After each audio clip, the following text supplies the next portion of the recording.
This is Glambition Radio, episode number 273, with Alisa Cohn, author of From Startup to Grown Up. Ladies and gentlemen. Glambition Radio. Glambition Radio. Glambition Radio. Glambition Radio. Glambition Radio. Glambition Radio. Welcome to Glambition Radio. I am your host, Allie Brown. I'm an entrepreneur, mentor, investor, and founder of The Trust, the modern premier network for 7- and 8-figure women leaders.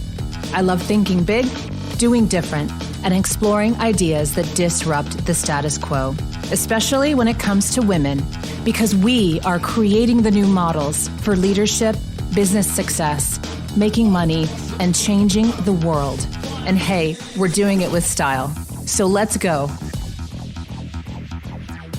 I am very excited for you to meet my new friend today, Alisa Cohn. She's author of From Startup to Grown Up, Grow Your Leadership to Grow Your Business. And I met Alisa through my friend, Dory Clark, who is also her friend, which I guess we should say mutual friend. And I've just found her approach really refreshing to growing your leadership and growing your business, which goes along with her new book. So we're going to have a great convo. Stay tuned. I am fired up still and wired and fired from my event Iconic last week. What was interesting about this event and different for me was that usually after an event like that, you know, when you're hosting this and you've built up for months and you're holding that space for people's transformation, typically I need like a week of recovery. I go into zombie mode. I want to just sleep and not have anything to do with anything and kind of resuscitate myself back into existence. I am hitting the ground running today. It's the Monday afterwards. Took Friday off, hit the spa as needed, and had the weekend with my family. And now, though, I am, easing in, but hitting the ground running. I am so jacked up from things that were kind of uncorked there, not only for the attendees, but for myself and everything I'm working on, which leads so beautifully in today's conversation with Alisa. But first, I want to read 2 great reviews that my team pulled for me from Apple Podcasts. The first is Magnanimous Life Lady. 5 stars. Allie's podcast goes above and beyond. I'm always uplifted when I listen. She's the most awesome guest that share information that can be used spiritually, mentally, and physically. She always covers all grounds and invites her listeners to be the best they can be. Allie, I love you. You're one of a kind in this hard world. Peace and love to you. Thank you. And Midlife Women Rock Project Top Podcast. Mina Warrior from Ireland says, I've been listening to Allie and Glambition Radio for over 18 months. Her guest list of amazing women entrepreneurs is awesome and inspirational. Allie's energy, interview style, and connection with her guests makes it my number 1 podcast weekly. You really need to listen to this icon, Allie Brown. Brita from Ireland. I love this. Thank you for the reviews. It means so much to me when you take a minute to do that because it helps more women discover the show. More reviews help our algorithm, and it really does make a difference. So thank you very much. And a quick reminder, the show is sponsored by The Trust, the new private premier network for 7- and 8-figure women entrepreneurs. We have some incredible events coming up for 2022. Don't miss them. Go to jointhetrust.org for more info and to request a brief informational interview. Now, get ready for a fantastic conversation with Alisa Cohn. Alisa, where are you right now? I am in the Upper West Side of New York City. New York. That's right. Oh my gosh, we're just reminiscing in the pre-chat about my little 1-bedroom. Mine was in the West Village. It was a 5th floor walk-up, bathtub in the kitchen, but I didn't care because I was in New York. That's the romantic New York story. Yeah. I'm glad I did it when I was broke and didn't care, Yeah. Well, I have my 1-bedroom and I have my podcast studio and my home office and everything right here in my living room. So it kind of makes you be efficient with your space. You are like living my dream when I was there. Like to have do you have an elevator? Yes. Yeah. Yes. See, like luxury. Moving on up. Right. I looked at those people with like the doormen and the elevators and I was like, hot damn, one day I'm going to get there. But I paid my dues and it's such a great city. And everything happens in New York. I'm still quite irritated. Like You have to go. When you go to New York, stuff happens. Magical things happen. You meet people, deals are done. You're introduced to opportunities. There's just an energy about it. That is so true. And surprises happen. And it's like you have a lot of experiences where you say, wow, that was a really New York experience. One time I went dancing and I was just dancing with this stranger and we were dancing and I was like, you're a really good dancer. And I said it a couple of times. I said, by the way, what do you do? He said, I'm a professional dancer. Yeah. And, you don't run into professional dancers when you're in like your little Sunday night swing dancing group. No. Or here, like Scottsdale, you don't run into professional dancers. And even LA, so I moved from New York to LA because I just like the weather a little better. And there's a bit of magic about LA, but you got to work for it. You got to drive 2 hours to get to something. And it's not quite there's just this serendipity about New York that I miss. And was delighted to meet you, I think, through Dory Clark. Through Dory Clark, absolutely. And here we are. And I told you I'm so excited to interview you to finally understand what you do. I can't wait to tell you all about it. This should be great. I hope it's everything I've imagined in my mind. Right. Tell us about the book first. Oh, okay, great. Well, my book is called From Startup to Grown Up, and it is about the journey of a founder growing into a CEO. And it's really about someone who's focused on building a product, transforming into someone who's focused on building a business. It's also really for leaders of all stripes, because if you think about it, the psychological journey that you have to go through to become a leader, it's layered for everybody. And so my book, From Startup to Grown Up, really captures that journey for founders and all leaders. And why'd you decide to write this now? It has been percolating inside of me for years. And I would go into, I work a lot with startups, and I'd go into startup situations and I would say to the founder, the CEO, so how often do you meet with your leadership team? And they'd say, what's a leadership team? Or I would say, when they're having an issue with one of their team, I'd say, well, did you hire this person for that role that this person is kind of in? And then we back it all the way down to probably we should have thought differently about how you hired this person. And I came to understand, I wish I had a book to hand to them to say, here are some of the predictable mistakes that you will make. So, here is ways to navigate around them. And there wasn't such a book. And so it was my passion and my calling to write that book. Wow. Now, how'd you get into coaching? Let's see. Way back, I was in the nonprofit world, and I was specifically working with, I was the chief of staff to the provost at this New England college. And at some point he said, you can't manage faculty because they have tenure.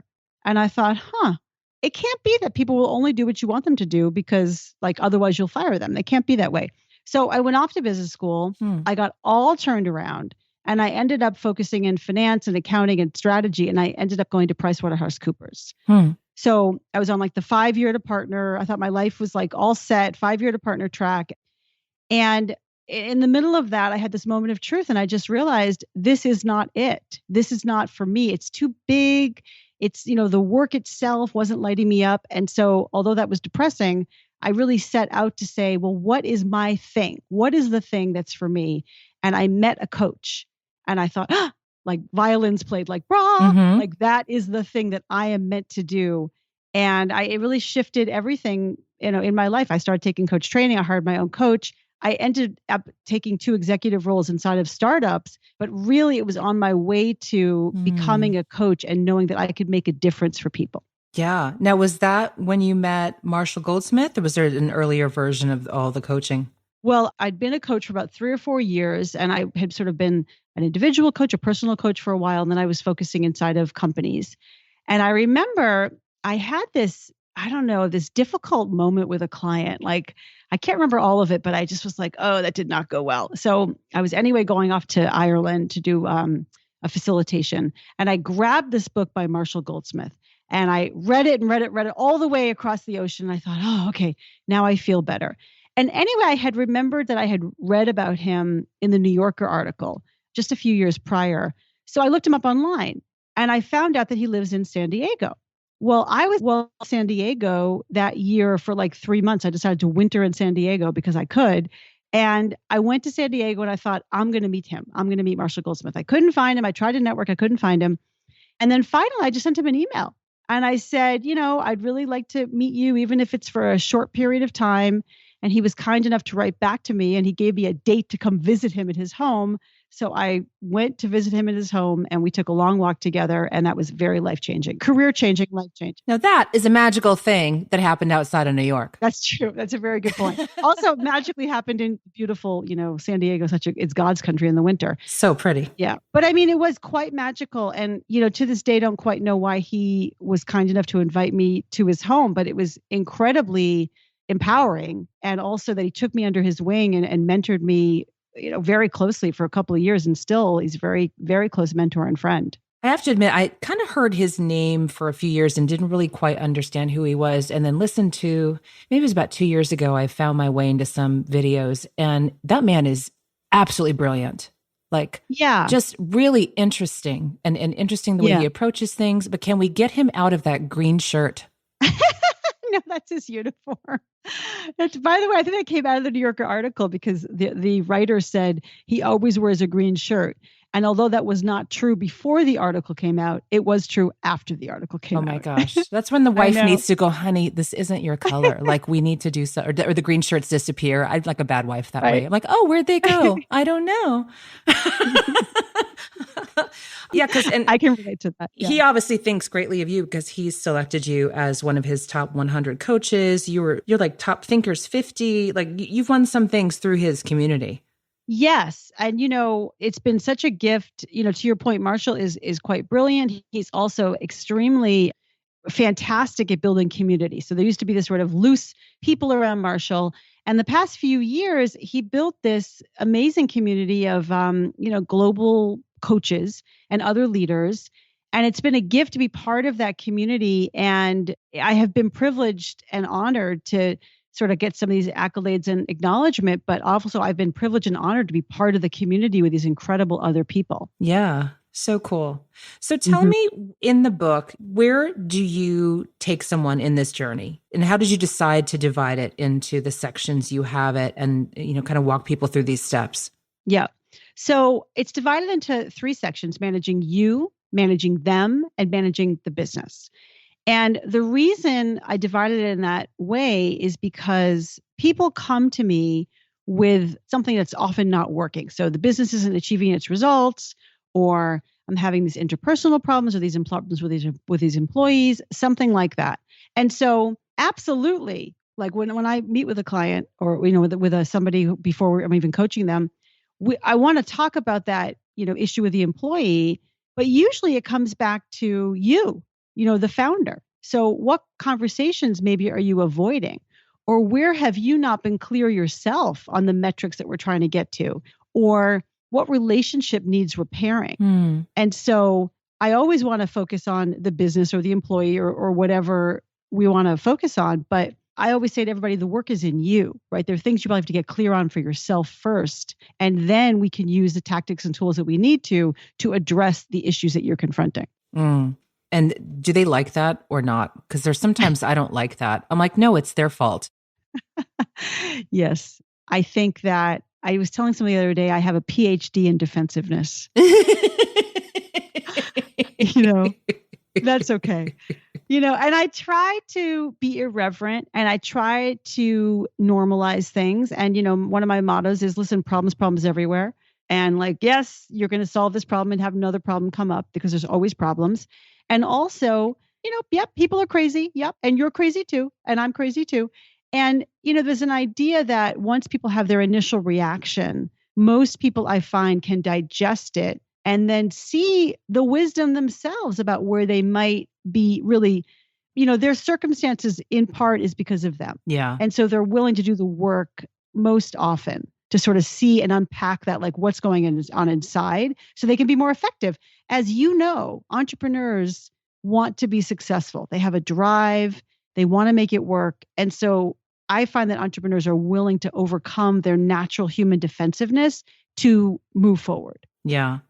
There's a lot of intensity, when you're starting a company, large or small, and it brings up a lot of, when I coach the women I work with, there's a lot of personal stuff that comes up as well. It's like anything you needed to heal, fix, deal with, from your past, comes up to be dealt with to move through that.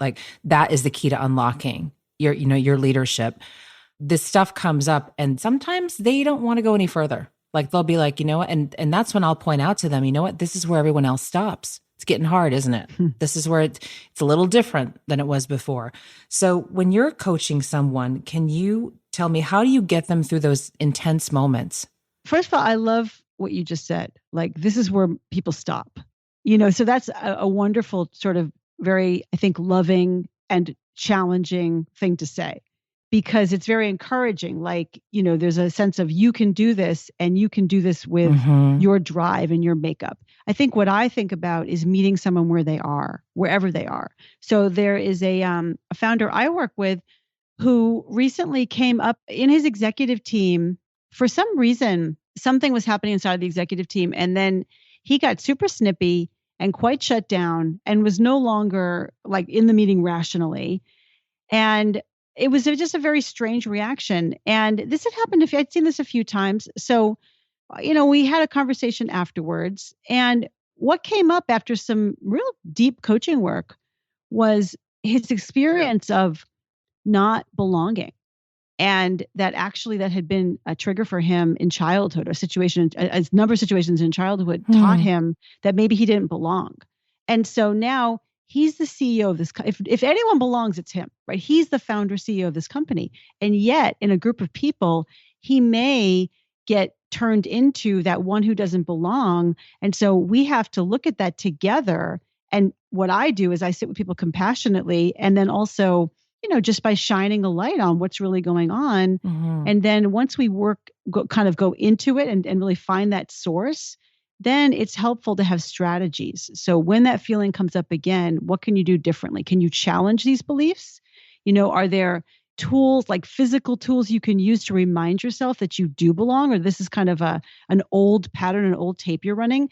And that's where the work is behaviorally, but often these things start at the source of, someone's programming they inherited through their childhood. Yeah. You're one of the few that I've seen really talk about self-awareness for business leaders. Well, I think it's so important. It's so important because all of us are triggered by our stuff. And so if we don't know what that stuff is, we just get triggered. And then, what you said before is so accurate. And then you stop. You can't go any further. Also, what I find with entrepreneurs is a CEO I coach, and her tendency is to hire the same people over and over, people she feels comfortable with, the people who she's like-minded with. And she'll always say to me, I can manage this kind of person. That's right. But if you're going to really be a manager and build a large company and lead a large company, you need to be able to adapt your style and manage a bunch of different kinds of people. So we had to look inside of her. Why is she only comfortable with sort of the small subset of people who she's going to need to build this really big business? And so I think self-awareness is essential. And of course, in my book and in my coaching, it's the first step. Yeah.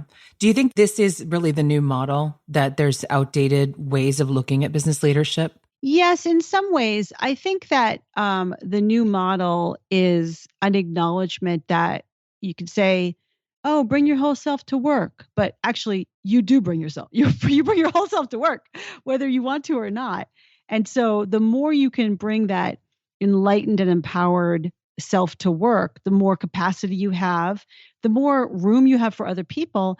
And, Allie, I also think that the new model of leadership does connect more to something like vulnerability and something like authenticity. I have mixed feelings about the word authenticity, but there is certainly more room for people to be more honest about what's actually going on, and also acknowledge their emotions as one of the things that's going on in work. Yeah.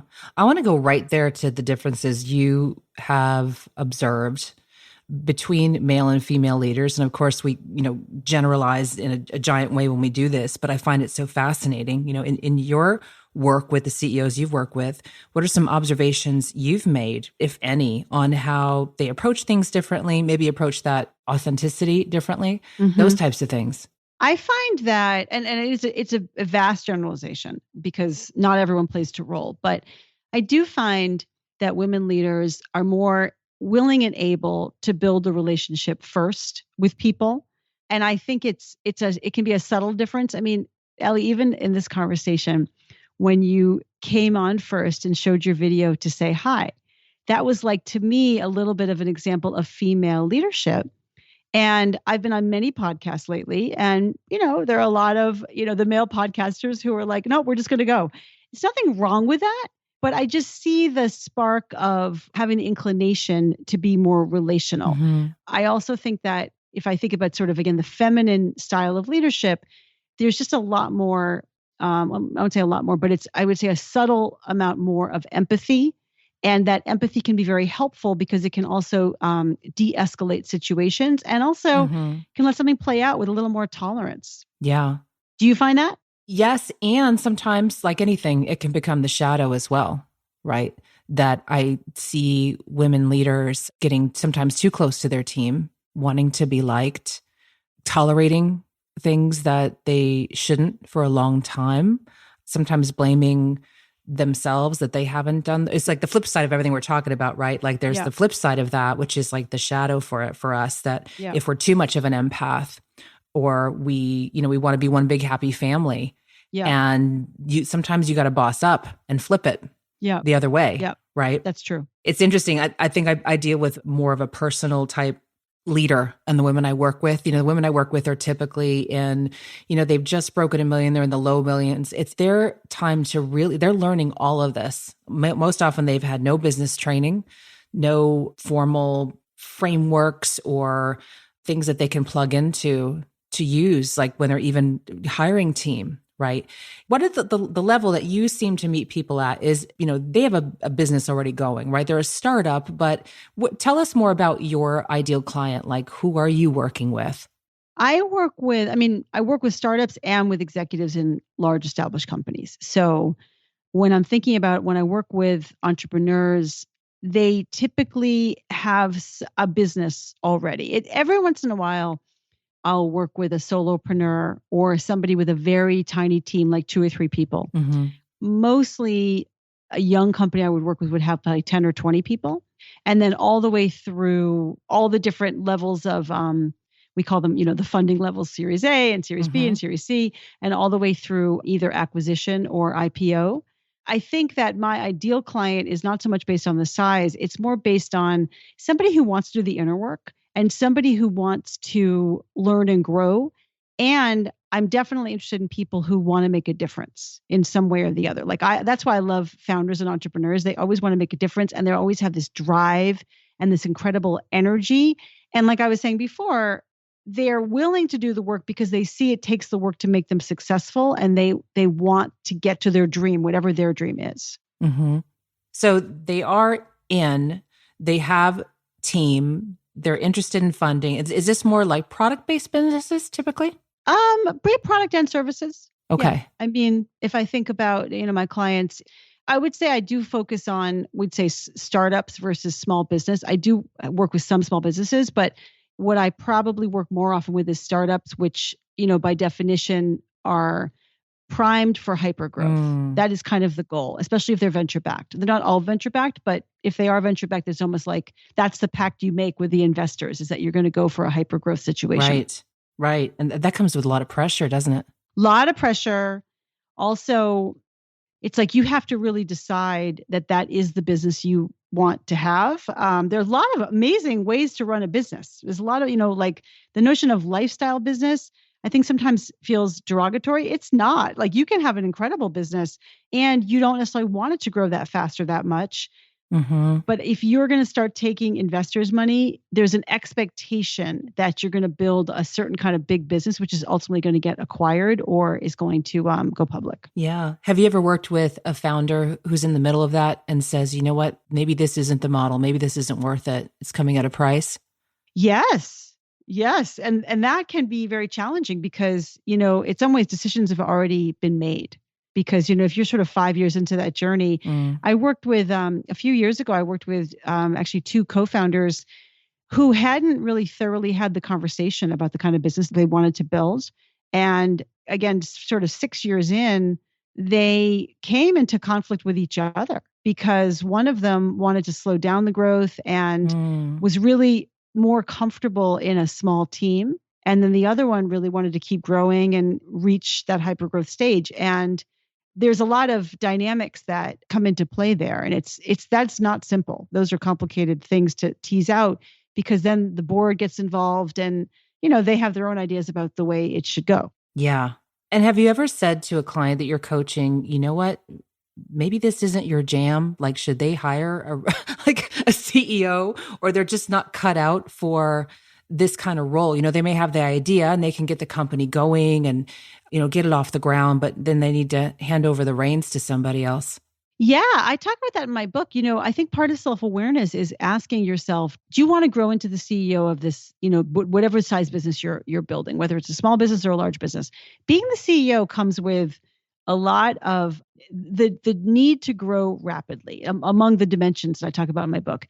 And it's really helpful for everyone to step back and think, do I really want this? Because there's no shame in saying, I found it, I talked to a couple of months ago. He said, you know, I finally realized I'm good in the 0 to 20 million space. And I'm just not good after that. You know, like, that's not my thing. I don't want it. So to your point, it's not my jam. Mm-hmm. And it's helpful to realize that and then to take steps. There are plenty of people who love scaling businesses and really aren't the kind of people who want to start businesses.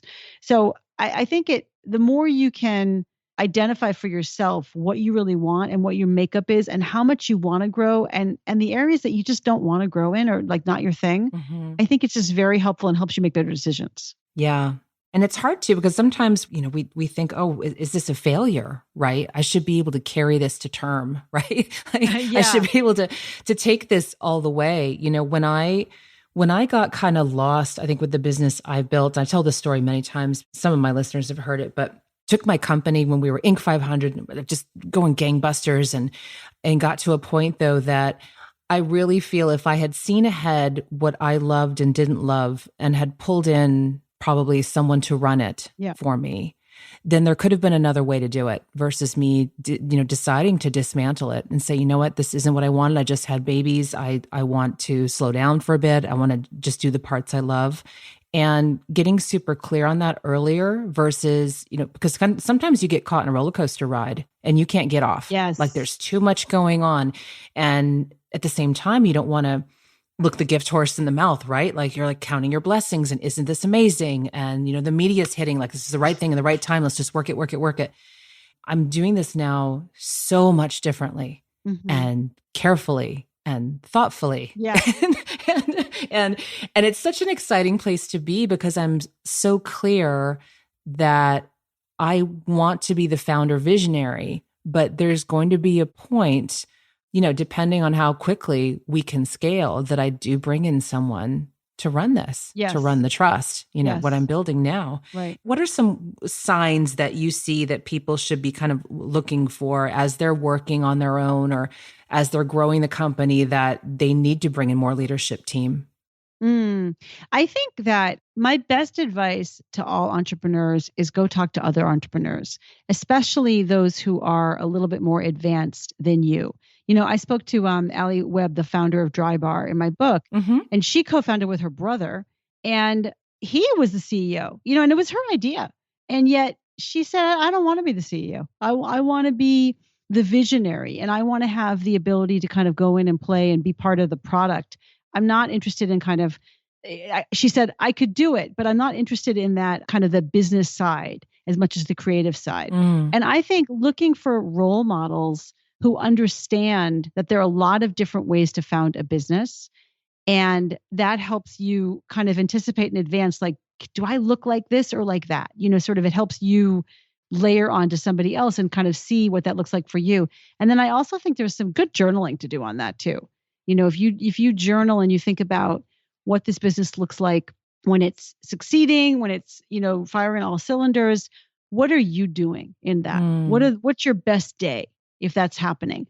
Who are the people that you want to have around you to make up for the things that you don't really enjoy? And as you get in tune with that in your inner voice, I think it helps you just get more clear on what your vision is and how you see your role in that.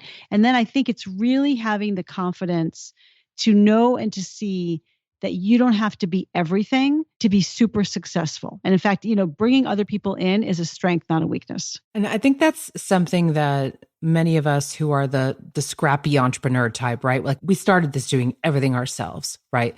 It's a hard point when you get there because it is like, I don't know, it's just so hard to explain.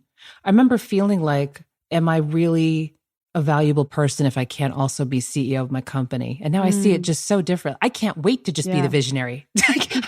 I can't wait. I have a long list of things that I would love to do. You know, the speaking and the being the spokesperson and I love leading the events still and all this stuff, but bringing in someone to do that day to day and someone who loves it, like that's the dream. Right. Do you help clients think through these visions as well and kind of figure out what they want it to be? Oh, definitely. You know, because at some point in our coaching, you know, I come into businesses which are in some ways already growing. They're kind of like already like in progress. And yet oftentimes the founders I work with haven't done that inner work. And so it's really helpful to step back and do some of the inner work. And then, you know, the journey is long. And so I think it's very appropriate to just sometimes take stock for yourself and realize, you know, the journey is long. I've gotten us to a certain place, or me and my co-founder have gotten us to a certain place. And, you know, what does the next 5 years look like? What do the next 10 years look like? And what should I be doing inside of that? Again, I think it's really important to step back and do that kind of reflection. And then, you know, figure out the mechanics of that. So if you have a board, there's some conversations to have with your board. If you have a co-founder, there's conversations to have with your co-founder. But I think the first conversation you have to have is with yourself.